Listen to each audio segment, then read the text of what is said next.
Roger Federer, le maestro, descendant de l'école australienne, celle d'un jeu offensif, élégant et porté vers l'avant. D'abord incarnée par Rod Laver dans les années 60 et reprise par Stefan Edberg ou Pete Sampras dans les années 80 et 90, elle aura trouvé en Roger son parfait représentant, le dernier vestige d'un jeu aujourd'hui disparu. Bienvenue à vous sur la chaîne Derrière le sport, voilà, première vidéo. Et qui d'autre que lui pour cette première vidéo? Roger Federer, la classe incarnée sur un terrain de tennis. Toujours imité, jamais égalé, et un palmarès long comme le bras aujourd'hui, analyse de son jeu, de sa carrière, de ses forces, de ses faiblesses. Et on commence par voir, voilà, Roger Federer en quelques chiffres. 23 ans de carrière. C'est énorme. C'est, c'est exceptionnel. 23 ans de carrière entre 98 et 2021. Il a commencé à jouer que j'étais pas encore né. Dis donc, c'est pas mal. Un peu vieux quand même, le Roger. 81 grands chelems disputés, voilà, un record, à égalité avec Feliciano Lopez. 20 grands chelems remportés, il a pendant longtemps tenu ce record. 6 Open Australie, un Roland Garros, 8 Wimbledon, personne n'a remporté autant de Wimbledon que lui. 5 US Open, un record, et 5 US Open consécutifs aussi d'ailleurs. 310 semaines en tant que numéro 1 mondial, voilà, seul Novak Djokovic fait mieux que lui.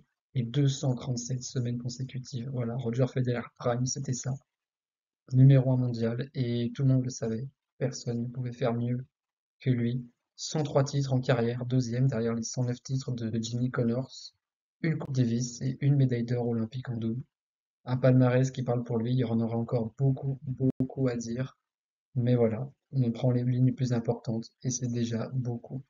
Donc aujourd'hui, voilà, focus sur son jeu, sur sa carrière, ses forces, ses faiblesses. On commence avec le coup droit de Roger Federer, son arme principale tout au long de sa carrière. C'est ce coup qui lui aura donné beaucoup, beaucoup, beaucoup de points. Ici, dans cet échange contre Nikolai Davydenko, il n'y a pas un slice. C'est exceptionnel. Pas un slice, ça joue à une vitesse folle. Roger qui commence, voilà, on prend ici, puisque c'est le point, c'est 3 coups avant la fin du point. Voilà, une balle qui va atterrir ici, proche de la ligne. Davydenko qui sera dessus. Voilà, pas très déplacé, mais juste vraiment un coup très fort, très linéaire, plein sur la baseline. Ensuite, on voit Davydenko qui renvoie la balle avec un coup droit devant lui.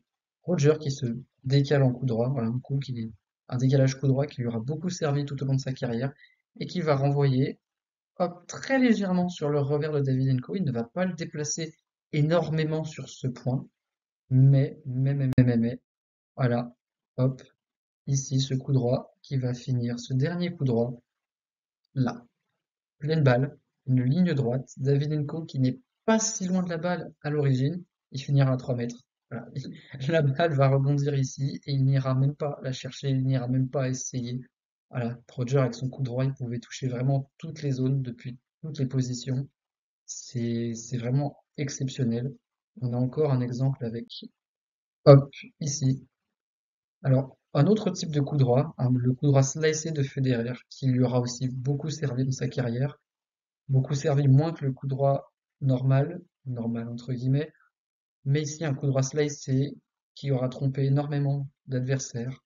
On pourrait s'attendre ici à un amorti ou à une balle qui va ici, un petit amorti déposé là, juste derrière le filet, mais non, Roger Federer avec son slice, ça va être une balle profonde, coupée, ici avec Melzer qui est en train de repartir dans le replacement car il pense vraiment que la balle va finir sur son revers, mais non. Juste un petit coup de patte, un petit toucher de coup droit, simple, efficace. On en a encore un autre exemple ici contre Berdych. Berdych qui anticipe également un coup sur son revers. Voilà, avec une prise très ouverte. Là, on pourrait croire qu'il va envoyer une marmite dans la lucarne juste ici. Mais non, non, non, ça sera juste. Hop, ce petit slice de coup droit délicieux dans la lucarne opposée, dans le replacement de Berdych qui va finir à 5 mètres de la balle. Qu'est-ce que vous voulez faire? C'est Roger Federer. Une autre arme de Roger Federer, celle qui lui aura énormément servi pendant sa carrière, c'est son service. On pourrait pas, voilà, c'est pas nécessairement le premier coup qui nous viendrait à l'esprit si on nous dit la taille que fait Roger Federer. Il fait 1,85 m, la même taille que Rafael Nadal.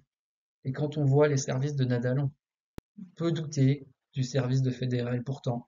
Et pourtant, tout part déjà de la position des pieds. Voilà, des pieds ici, hop, très équilibré. Un lancer de balle sur le pied avant. Roger Federer qui, dans sa préparation de service, part légèrement vers l'arrière, mais lance quand même la balle lorsqu'il est en avant. Là, on voit un mouvement où il se recule avec son dos, mais il a déjà lancé la balle en appui sur son pied avant, ce qui lui donne un lancer toujours devant, légèrement devant la baseline, ce lancer, et après le suite,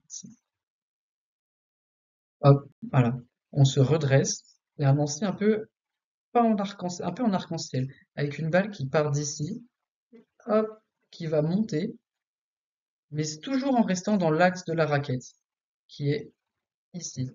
Le but du lancer de Roger Federer, c'est un lancer où la balle part d'en bas et fait une trajectoire montante, et lui, il la prend au moment où elle est complètement parallèle à la, voilà, quand les deux trajectoires se croisent entre celle de la balle et celle de sa raquette. Donc lorsque la balle va finir ici, hop, sur la trajectoire de sa raquette, c'est vraiment le moment où il va frapper la balle, et c'est aussi ce qui va rendre son service si difficile à lire, parce ça va vraiment être le poignet, c'est pas le lancer qui va déterminer la direction de sa balle, mais ça sera l'orientation de son poignet au moment du coup, ce qui fait que son service est illisible. Vraiment, le service de Roger Federer, sa grande force, c'est pas tant sa puissance, c'est sa précision et son illisibilité. On ne sait pas où il va aller. Et hop, là, celui-là qui va finir planté. Voilà, la qualité des jambes, la qualité du bras, tout y est. Mais tout part vraiment du lancer au départ. Regardez, là, c'est la même position qu'avant. Sauf que cette fois, la balle va finir ici. C'est le même lancer, le même positionnement. Et dans cet extrait entre Federer et Berdych, il y a Tim Henman et Boris Becker qui essayent de lire le service de Roger Federer. Donc là, on voit qu'il est mené 15-40 au score. Donc là, il y a 4 services consécutifs où les deux se trompent. Voilà, les deux se trompent. Pourtant, Tim Henman et Boris Becker, qui étaient aussi connus pour leur grande qualité de service, ils essayent de lire le service de Roger Federer, mais ils n'y arrivent pas. Depuis la cabine commentateur, ils n'y arrivent pas. Alors imaginez en étant de l'autre côté du terrain, à quel point ça devait être dur de lire ce service. C'est waouh. Là, ouais, la balle qui atterrit vraiment pile ici. Ensuite, pareil, un lancer ici en arc-en-ciel, encore une fois, les jambes pliées, ok, une balle qui part de là, qui monte, et qui, lorsqu'elle va croiser la trajectoire de la raquette, juste ici, voilà, là où elle finit, cette fois, extérieur, un service extérieur, une balle prise, là on voit qu'elle sort, pouf, plein extérieur, et hop, contre Berdych, c'est la même position. Encore une fois, vraiment, c'est exactement la même position, le même lancer, le même plan de frappe, et une balle qui hop. Et ce qui est encore plus prenant, voilà. Ici, on a vraiment une comparaison entre deux services de Roger Federer. Regardez, la même position de départ avec un pied arrière penché. On lance la balle, on lance la balle lorsque le pied arrière reprend appui au sol, pour pouvoir pousser sur la jambe avant et sur la jambe arrière simultanément, et avec des bras qui sont, on a ici vraiment deux lignes droites. Et c'est ça qui rend son service si lisible, c'est qu'il est tellement fluide, il n'y a pas de cassure dans son geste. Il lance la balle et prépare sa raquette vraiment en même temps. Ce qui lui donne ce timing si parfait en fait. Finalement, il a un timing qui est vraiment parfait, Roger Federer. Voilà, une ligne droite, deux lignes droites, c'est les mêmes positions. Alors après, la vidéo est un peu moins bien calibrée. Et voilà, une raquette qui part dans le dos et qui monte droit. Pas besoin de corriger le bras. Cette raquette, elle était là et hop, elle monte vraiment, c'est une ligne droite. Là, la balle est en l'air, hop, un axe. Ça fait une ligne droite et c'est à ce moment-là qu'il frappe la balle, que ce soit un service à plat ou un service kické. C'est la même position de raquette jusqu'au moment où la balle part. Et là, elle ne part vraiment pas au même endroit. Impossible de deviner. Impossible à deviner avant. On a bien vu que c'était les mêmes lancers, la même technique, c'est pas possible de deviner avant qu'il frappe la balle où elle va aller. Et c'est ça qui rendait son service si unique, si exceptionnel. D'ailleurs, malgré ces 1,85 m qui finalement sont pas si grands à l'échelle du tennis aujourd'hui et même avant d'ailleurs dans l'histoire 1,85 m, les grands serveurs en général culminaient tous à plus de 2 mètres. Voilà, Goran Ivanisevic, Ivo Karlovic, John Isner, tous des géants de 2 mètres. Et pourtant, cet homme a mis 11 478 aces dans sa carrière. Et il n'y a que Karlovic et John Isner qui ont mis plus d'aces que lui. Goran Ivanisevic, Pete Sampras, Boris Becker, Milos Raonic, on pourrait citer aussi, il y en a beaucoup à citer, mais ouais, voilà, 11 000 aces en faisant 1,85 m. C'est vraiment son lancer et sa technique qui rendait son service si exceptionnel. Et c'est un coup que beaucoup de joueurs rêveraient d'avoir, son service. Quand on demande aux joueurs le coup qu'ils aimeraient voler de Roger Federer, les réponses qui reviennent le plus souvent, il y a une interview à l'Open de Metz récemment où on a demandé à Gasquet, Goffin, Humbert les coups qu'ils aimeraient voler à Federer et les coups qui sont revenus, c'est le coup droit et le service parce que c'est ces deux armes principales et c'est celles qui lui ont le plus servi pendant sa période de domination du tennis à son prime entre 2004 et 2008-9.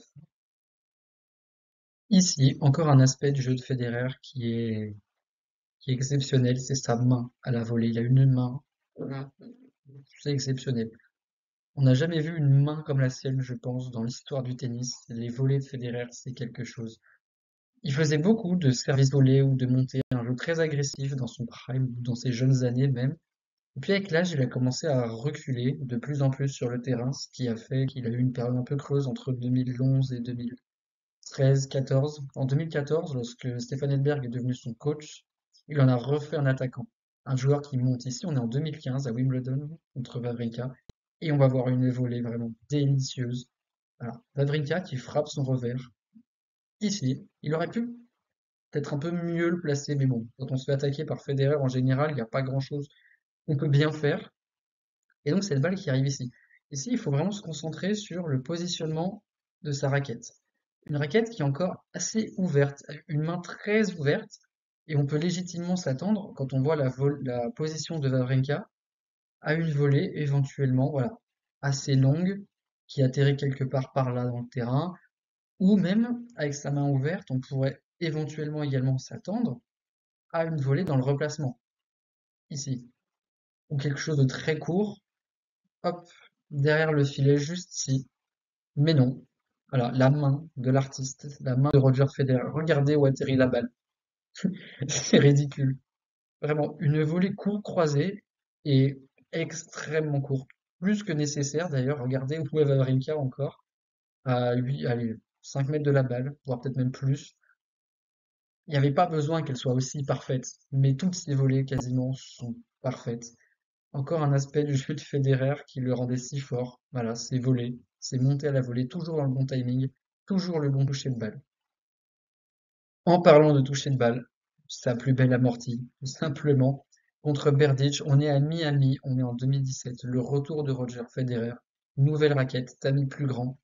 Voilà, la réinvention du champion, il a su s'adapter et changer, chose que Pete Sampras avait refusé d'ailleurs. Lorsqu'on lui avait proposé de jouer avec une raquette avec un tamis plus grand, lui avait refusé, Roger a accepté. Et bien lui en a pris. Trois grands chelems gagnés avec sa nouvelle raquette à tamis plus grand. Un retour fracassant à l'Open d'Australie en 2017. Et là, un amorti délicieux. On voit la position de sa raquette. On pourrait s'attendre à quelque chose qu'on a beaucoup vu sur le revers de Federer durant sa carrière, un slice. Des slices qui sont dévastateurs. Voilà, un slice assez long sur le revers, quelque part par là. On pourrait s'attendre à ça. Berdych d'ailleurs qui commence déjà à anticiper. On voit son pied droit qui est déjà en appui, son pied gauche qui commence à partir vers son revers, là. Donc Berdych, lui, s'attend légitimement, et c'est assez normal, c'est sûrement le coup qui viendrait à l'esprit de beaucoup de monde, c'est-à-dire un revers slicé long, puis une montée à la volée pour finir à la volée, soit en coup droit, soit en revers, et Berdych qui commence déjà à anticiper ça. Mais non, non, non, non, non. Voilà, lorsque l'on regarde en vue plus avancée, la position, le pied, là, il lui manque il va pouvoir armer son coup, et voilà, c'est vraiment le coup à faire, le coup le plus logique, ce serait d'envoyer la balle, voilà, long, croisé, en slice, puis monter au filet. Il a déjà un pied dans le terrain, mais non, au moment de frapper la balle, il se redresse. Alors, autant le coup d'avant, enfin, sur l'image d'avant, il était complètement penché en appui, prêt à bondir au filet. Là, non, au moment où il frappe la balle, il se redresse, voilà, les jambes qui se tendent, la raquette qui part dans le dos, alors que pour un revers slicé, la raquette serait restée vraiment plus bas. Parce qu'un revers slicé, la raquette serait vraiment restée quelque part par là. C'est une raquette. Là, elle monte, donc une balle qui va monter aussi, mais, mais qui monte et qui atterrit. Si. Et on voit Berdych qui a juste légèrement bougé, voilà, par rapport à sa position initiale, avant que Roger frappe le coup. Mais voilà, la balle qui atterrit là, derrière le filet, elle est vraiment montée d'ici. Hop, voilà. Et Berdych qui est sur les talons et qui regarde la balle rebondir, puisque il s'y attendait pas, personne s'y attendait à ce coup. Et voilà, l'instinct, le toucher de Jabal, du champion, du génie. Ici encore, une amortie exceptionnelle contre Djokovic. Masters à Londres en 2012. On pourrait s'attendre encore une fois à un revers slicé long sur le revers de Djokovic. Djokovic qui anticipe un peu moins que Berdych. On peut voir la jambe gauche la jambe droite qui est un peu plus relevée que la jambe gauche. Euh, il, il n'a pas encore il a pas encore une idée très précise de là où va aller la balle, mais il anticipe déjà la diagonale revers. Alors, on voit qu'il est bien au milieu de sa diagonale. D'ici, il peut aller couvrir un coup, il pourrait aller couvrir un revers slicé qui partirait droit devant, chose qui est assez plausible chez Roger Federer. Il peut aussi anticiper le coup slicé qu'on vient de voir, mais il peut pas anticiper l'amorti de génie qui va finir vraiment, hop, dans cette zone-là. Voilà, il n'a même pas essayé d'aller la chercher. Qu'est-ce que vous voulez faire? La balle est 30 centimètres derrière le filet. Comment elle passe? Comment on peut aller la chercher? Eh ben, on peut pas. Voilà, Roger Federer, tout simplement. Ici, bah, encore un point légendaire. Je pense que tout le monde, tous les amoureux de tennis connaissent ce point, savent ce qui va se passer. Il aura pris cher quand même Novak Djokovic de temps en temps contre Roger Federer. Il a beau avoir un face-à-face positif. Contre lui, il aura pris un peu cher, et notamment ce coup voilà, en HD, en Mondiovision. Bon, est-ce qu'on ne quitterait pas le terrain à ce moment-là? Bon, Roger Federer va mettre ce point, il va gagner le match au point d'après. Donc finalement, oui, moi j'aurais sûrement quitté le terrain après m'être mangé ça. Mais voilà, l'instinct. Dos au filet, Novak Djokovic au filet, qui, une position au filet, on peut un peu s'interroger sur la position de Novak Djokovic au filet, très droit, alors là on le voit un peu moins, mais qui est quand même vachement droit, avec la raquette qui était un peu dans les pieds. Je pense qu'il s'attendait pas à ça, à un coup qui part là, twinner, l'instinct de Roger Federer. Il en a lâché quelques-uns, il en a lâché des très beaux, mais celui-là, ça restera la cerise sur le gâteau, le plus beau de sa carrière, sûrement peut-être même le plus beau point de sa carrière, ou un des plus beaux en tout cas, il y en a eu tellement. Mais ouais, l'instinct. C'est pas tous les joueurs qui sont capables de faire ça, et surtout lâcher un coup comme ça. Il ne sait pas où est Novak Djokovic, mais la balle aura la trajectoire parfaite. Il peut rien faire. D'ici, il peut rien faire. Ça pourrait être un coup droit croisé ou un revers dans le replacement. Ce serait la même chose. Il peut rien faire. Il est au filet, et pourtant, voilà, le maestro à l'œuvre, encore une fois. Et on enchaîne avec le no-look de Roger Federer. Un coup, je ne sais pas si c'est lui qui l'a vraiment inventé, mais c'est lui qui l'a démocratisé. On va dire qu'il y a beaucoup plus de joueurs qui l'ont essayé après qu'il l'ait fait la première fois, enfin la première fois, qu'il l'ait fait tout court. Voilà. Les yeux de Roger Federer regardent dans cette direction. Ernest Gulbis, à ses jambes, hop, qui part dans cette direction aussi. Ce qui est logique. En général, quand on est au filet, au tennis, on regarde toujours les yeux de l'adversaire pour savoir où va aller la balle. Mais Roger Federer, faut pas regarder ses yeux, faut regarder sa raquette. Regardez l'orientation de la raquette ici. Elle est déjà orientée pour une balle qui va partir là, mais on regarde la tête du joueur en premier. Gulbis regarde la tête. Roger Federer sait que Gulbis regarde son regard. Une balle qui devrait vraisemblablement partir sur le coup droit, un coup droit assez court, mais une balle qui va finir. Voilà. Et quand on veut aller la chercher, eh ben, c'est trop tard. On regarde, on applaudit. Le génie de Roger Federer, encore une fois, voilà, c'est exceptionnel. En parlant d'instinct de Roger Federer, d'un jeu d'attaquant, le saber, voilà, sneak attack by Roger Federer. Mais ouais, non, un coup qu'il a inventé. Pour le coup, là, c'est lui vraiment l'inventeur, puisque le coup porte son nom. Un coup qu'il a inventé en 2015. La première fois, je crois que c'était à Cincinnati contre Kevin Anderson, où voilà, un coup où on va monter au filet, mais sur la première balle, enfin, ou même la deuxième, sur le service de son adversaire. Un coup que beaucoup ont qualifié d'irrespectueux. Personnellement, je trouve que c'est un coup de génie, tout simplement. On prive complètement l'adversaire de temps. Voilà. Normalement, un retour de service, Roger Federer se fait, allez, à peu près, on va dire, dans cette zone-là. C'est pas Rafael Nadal ou Daniil Medvedev à reculer à 5-6 mètres derrière la ligne de fond. Voilà, Roger Federer, ça retourne, allez, 1,50 m, 2 mètres max, voire peut-être plutôt 1,50 m, 1 mètre derrière la ligne de fond. Et là, c'est plutôt 1,50 m, 1 mètre derrière la ligne des carrés. Là, bon, c'est une deuxième balle de Steve Johnson qui va atterrir sur le revers de Roger Federer. Johnson, qui n'est pas foncièrement un mauvais serveur, c'est pas non plus le plus grand serveur de tous les temps, mais le toucher de balle du génie. Regardez, il prend la balle, là, il est vraiment à 50 centimètres de la ligne des carrés, et juste en demi-volée, une balle qui va atterrir vraiment ici, très longue, très profonde, sur le revers de Johnson. Et ouais, impressionnant, impressionnant comme coup. Ce rue au filet sur le service adverse, c'est du génie, c'est impressionnant, il y a même plus il y a même plus de qualificatif pour ça. Elle a fait Johnson qui va finir par faire la faute, voilà, qui va tenter un revers à une main, une remise. Mais voilà, Roger Federer à l'instinct, le toucher de balle, faire des demi-volées sur des services adverses, c'est incroyable. Le seul joueur qui aura vraiment trouvé la parade à ce coup, c'est Novak Djokovic. C'était en finale de l'US Open en 2015 où Federer, dans un jeu, il en tente 3, je crois, sur le service de Djokovic. Et Djokovic l'attendait. Il s'était déjà affronté à Cincinnati en finale la même année et Roger avait déjà fait ce coup.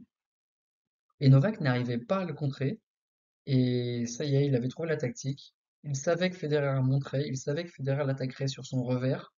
Parce que la plupart du temps où Federer fait ce coup, il attaque sur le revers de l'adversaire. Que ce soit côté coup droit ou côté revers, hein, d'ailleurs, qui retourne la balle avec son coup droit, avec son revers. Il attaque en général toujours le revers de l'adversaire. Novak Djokovic l'attendait. Il reculait d'un ou deux pas après son service, attendait que Federer monte au filet et le lobait. Voilà, c'est le seul joueur qui a vraiment trouvé la parade. Mais bon, il a la technique, il a le revers pour, et ce coup aura été tellement efficace sur d'autres joueurs. Voilà, la réinvention, l'instinct, la main, tout ce que vous voulez. En parlant de réinvention, là, on va devoir attaquer un peu le défaut de Roger Federer, enfin le défaut. Le coup qu'il aura le plus handicapé dans sa carrière par rapport à ses rivaux, hein, Novak Djokovic et Rafael Nadal, ce sont eux qui lui ont posé le plus de problèmes tout au long de sa carrière. Et surtout Nadal, surtout le lift de gaucher de Nadal. Voilà, une balle qui, forcément, dans la diagonale revers de Federer, c'est la diagonale coup droit de Nadal, et le coup droit de Nadal, c'est l'un des meilleurs coups droits de ce jeu avec celui de Federer, celui de Del Potro, voilà, ce que vous voulez. Des joueurs avec un coup droit formidable. Et ici, le lift de Rafael Nadal, encore plus sur terre battue qui est une surface où la balle monte, rebondit plus haut que sur les autres surfaces avec le lift. Mais Rafael Nadal ici, qui est dans sa diagonale revers, qui se décale en coup droit et qui va viser avec son coup droit le revers de Federer. Voilà, une balle qui va monter et descendre sur le revers de Federer, qui monte au filet, qui remonte après le rebond, et Federer qui frappe la balle. Voilà, il faut voir où il frappe la balle. Là, il est quasiment collé à la ligne de fond. Là, il fait un slice. Il renvoie la balle en slice de revers pour se donner du temps. Parce qu'il est en train de reculer. Contre Nadal, tout le monde recule contre Nadal. C'est naturel et encore plus sur terre battue avec ce lift. Mais Federer, ça aura été vraiment un coup qui aura limité ses forces dans les matchs. C'est souvent retrouvé enfermé dans la diagonale revers. Ici, il livre pour se donner du temps. Il retourne, il envoie cette balle ici, 75 centimètres derrière la ligne de fond. Allez. Maintenant, Nadal va encore forcer sur le revers de Federer. Et regardez déjà, en 2 coups de raquette, regardez comme il a reculé par rapport à avant. Il a reculé, elle est encore de 50 centimètres, d'1 mètre, ouais, il a bien reculé. Et à force de reculer, reculer, reculer, soit il fait de la faute, soit il offre une ouverture à Nadal de l'autre côté, ou lui-même va anticiper un coup sur son coup droit, qui va finalement atterrir sur son revers. Et c'est comme ça que Nadal, la plupart du temps, enfin dans la plupart de leurs matchs, c'est comme ça que Nadal l'a battu, c'est en visant le revers de Federer et en le bombardant de lift pour le faire reculer, reculer, reculer, commettre une faute ou avoir une ouverture de l'autre côté. Alors ce point-là, Federer finira par le gagner, mais ça a été un symptôme dans sa carrière de reculer toujours. Même chose contre Novak Djokovic, qui est toujours campé sur sa ligne côté revers comme côté coup droit, et qui bombardait le revers de Federer. Federer qui était obligé de slicer, de ralentir le jeu. Contre nature, Federer qui d'habitude aime accélérer le jeu, qui était obligé de le ralentir pour donner du temps contre Novak Djokovic et contre Roger Federer, et contre Rafael Nadal. Mais, voilà, la réinvention du champion. Encore une fois, finale de l'Open d'Australie 2017, un des plus beaux matchs, un classique des fédales, ou même un classique du tennis tout court. Les deux dinosaures qui reviennent après de blessures, qui se jouent en finale de Grand Chelem. Ici, pareil, on se retrouve dans une situation assez similaire. Alors vraiment, là, pour le coup, on est sur la diagonale coup droit de Nadal et la diagonale revers de Federer. Federer qui, avec son revers, va, hop, déplacer Nadal sur son coup droit. Il accepte le combat dans la diagonale revers et il ne recule plus. Regardez où il prend la balle. Il est très proche de la ligne de fond au moment où il prend la balle et il la prend en phase montante. Contre Nadal, ce qu'il faisait, c'est soit il prenait la balle phase montante en slice ou en essayant un revers lifté, à plat, ce que vous voulez. Cette fois, il accepte le combat en prenant la balle phase montante. Il va claquer cette balle, beaucoup moins de lift que d'habitude et beaucoup moins de slice. Il aura beaucoup moins utilisé son slice dans ce match en particulier contre Rafael Nadal. A une trajectoire linéaire qui va atterrir sur le coup droit de Nadal. Rafa qui va renvoyer, on voit déjà la position, la main, on voit la tête de raquette à l'image qui est en train de monter vers le haut. Donc énormément de lift imprimé. Une balle qui va monter, atterrir et continuer sa route en remontant. On voit Federer qui s'est légèrement reculé pour se replacer et anticiper un coup de Nadal. Mais hop, une balle qui revient encore et Federer qui est toujours au même endroit. Il ne recule plus. Rafa qui, encore une fois, va forcer sur le revers de Federer. C'est un schéma qui lui aura tellement réussi au cours de sa carrière qu'on peut pas lui en vouloir finalement de continuer de le forcer alors que ça ne marche pas. Sur cet échange, on voit vraiment que ça ne marche pas. Et là, il faut voir, oui, la hauteur à laquelle Federer prend la balle. Il est campé sur la ligne de fond. Il n'a pas reculé. Là où avant, il aurait peut-être reculé légèrement pour faire un slice qui aura sûrement atterri sur le coup droit de Rafa et qui l'aurait encore enfermé, comme sur l'extrait d'avant sur terre battue, de Madrid. Et là, cette fois, il prend la balle phase montante et qui continue. Alors, cette fois, il va vraiment déplacer Rafa, encore plus même, la balle atterrit quelque part par là. L'échange va se poursuivre après, mais il a trouvé la parade contre son meilleur ennemi, ce qui est assez exceptionnel, hein. Voilà, là, à ce moment-là, ça fait 14 ans, 13-14 ans qu'il se joue. Et il a toujours galéré, mais au bout de 14 ans, bah, il finit par trouver la solution. Faut pas reculer, faut pas reculer, effectivement, faut pas reculer contre Rafael Nadal. Ici encore à Indian Wells, le prime du revers de Federer, je pense, contre Nadal, en tout cas. Avec ici un service au corps de Rafa, Roger qui prépare son revers, on voit une balle qui monte encore une fois très haut, et un revers qui va atterrir droit devant. Voilà. Rafa qui se déplace, qui encore une fois va faire une belle balle, bien bombée sur le revers de Roger, mais voilà, il est déjà lui aussi sur le reculoir, on voit ses appuis, il est mal placé. il est mal placé, il est en retard sur le coup. Et cette fois, il va se faire punir. Regardez, pareil, la balle qui est en train de monter et Roger qui va envoyer une marmite droit devant lui, dans la lucarne. Il n'y avait rien à faire ce tour-là pour Rafa. Il s'est fait saouler de revers, de coups droits, de tout. Roger Federer campé, regardez là, il avance dans le terrain. Et c'est comme ça qu'il a réussi à trouver la solution contre Nadal finalement. C'est vraiment en avançant dans le terrain. Il n'a fait qu'avancer tout au long de ce match. Et même déjà à l'Australian, il n'avait fait qu'avancer. Assez incroyable de se réinventer à ce point-là à 37 ans. Impressionnant. Qui l'aurait fait à part lui? 36 ans, pardon. Mais qui l'aurait fait à part lui? Je ne vois pas. Là, encore une fois, service de Rafa. Et c'est pas un saber, mais voilà. Un revers pris phase montante, une, un missile ici, dans la lucarne. Rien à faire. Rafa qui va regarder la balle rebondir, va regarder la ligne de fond et va monter au filet, saluer Federer, voilà. Jeu 7 et match, 6-2, 6-3. Rien à faire. Le schéma que Nadal avait depuis 13 ans ne marche plus, ne fonctionne plus contre ce Federer-là. Et entre 2017 et 2019, ils se sont affrontés, je crois, à 6 reprises, 5 ou 6 reprises. Il n'a gagné qu'une fois. Nadal n'a gagné qu'une fois, c'était Roland-Garros sur terre battue.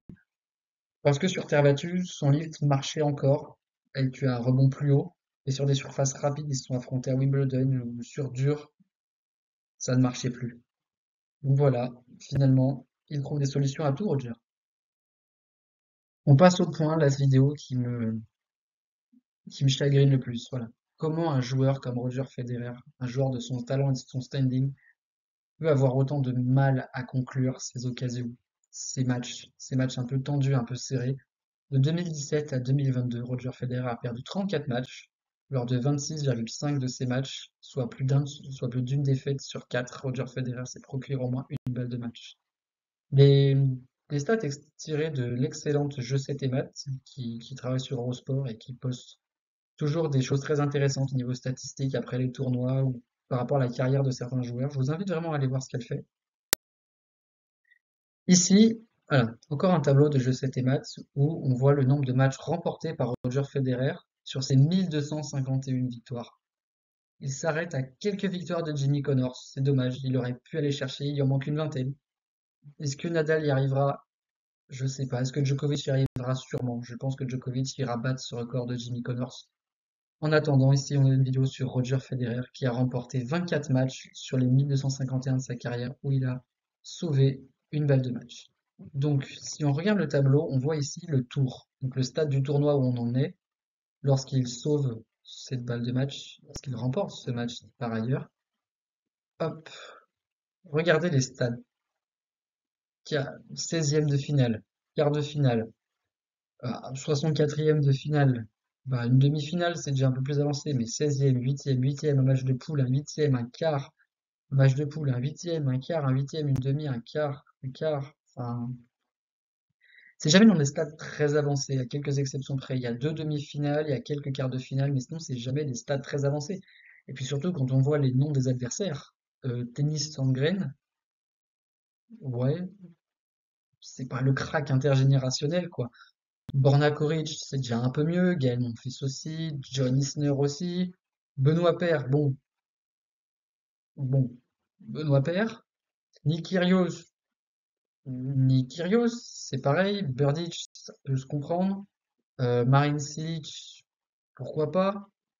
Wawrinka, d'accord. Mais bon, Leonardo Mayer, Olivier Rochus, Martin Verkerk, Scott Draper, euh, Peter Wessels, Guillaume Raoult, des joueurs parfaitement inconnus du grand public.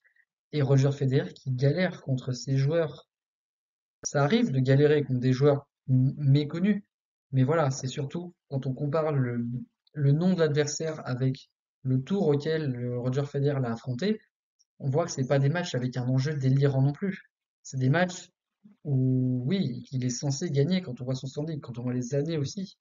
Entre 2003, 2006, entre 2006 et 2011, il n'y a pas eu de match gagné avec une balle de match sauvée.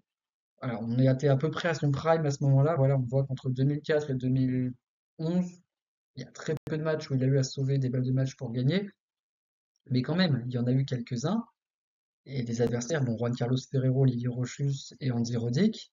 Andy Roddick, ça reste quelqu'un, mais Olivier Rochus, personne ne le connaît. Ou alors, en tout cas, moi, je ne le connaissais pas avant de trouver ce tableau de Je sais tes maths. Par contre, si on change, sur les 275 défaites de sa carrière, Roger Federer a perdu 24 matchs après s'être procuré une balle de match, soit 8,7% de ses défaites en carrière. Et là, c'est intéressant de comparer le tour auquel Roger Federer s'est incliné. Ici, on voit que ce sont des matchs avec beaucoup plus d'enjeux. Demi, quart, 16e, 8e, quart, demi, quart, finale, 16e, 8e, demi, demi, demi, demi, 16e, demi, finale, finale. Et toujours des matchs, et c'est pas des petites finales. C'est pas la finale du tournoi Lyon ou d'un ATP 250. Finale du Masters 1000 de Rome, demi-finale de l'Open d'Australie, demi-finale de l'US Open, demi-finale de l'US Open. Euh, Où ça encore? La finale d'Indian Wells contre Juan Martín del Potro. Finale de Wimbledon 2019 contre Novak Djokovic. Voilà, je crois que c'est la plus célèbre. C'est celle qui restera dans sa carrière comme sa défaite peut-être la plus douloureuse. Lui-même l'a avoué. Et puis c'est surtout qu'il faut aussi regarder les adversaires qu'il affronte à ce moment-là. C'est pas des manches. Zimmermann, Patrick Rafter, ah, là il était encore dans ses jeunes années. Tomias, numéro 2 mondial, à son prime. Open d'Australie, Albert Costa, vainqueur de Roland-Garros, Marat Safin, vainqueur de Grand Chelem, Richard Gasquet, le GOAT, Richie GOAT, Rafael Nadal, son grand rival évidemment, Thomas Berdych, très bon joueur, Marcos Baghdatis, une finale de Grand Chelem à son actif, Novak Djokovic, une autre de ses bêtes noires, Gaël Monfils, Djokovic, Berdych, Dominic Thiem qui lui aura posé beaucoup de problèmes quand ils se seront affrontés. Voilà, Dominic Thiem qui a un bilan positif d'ailleurs contre Roger Federer. Juan Matia Del Potro, Kevin Anderson, Dominic Thiem, Novak Djokovic, voilà. Il n'y a pas de petits noms dans cette liste.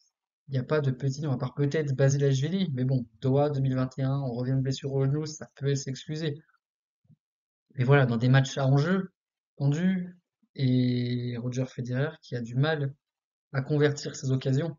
Et c'est triste, c'est triste. Regardez comment on repère son palmarès. S'il avait converti celle-là en finale de Rome contre Rafael Nadal, s'il avait converti la balle de match qu'il a eue contre Marat Safin à l'Open d'Australie, s'il avait converti ces balles de match en demi-finale de l'US Open et puis 2 années consécutivement contre Novak Djokovic, ici en 2010 et ici en 2011.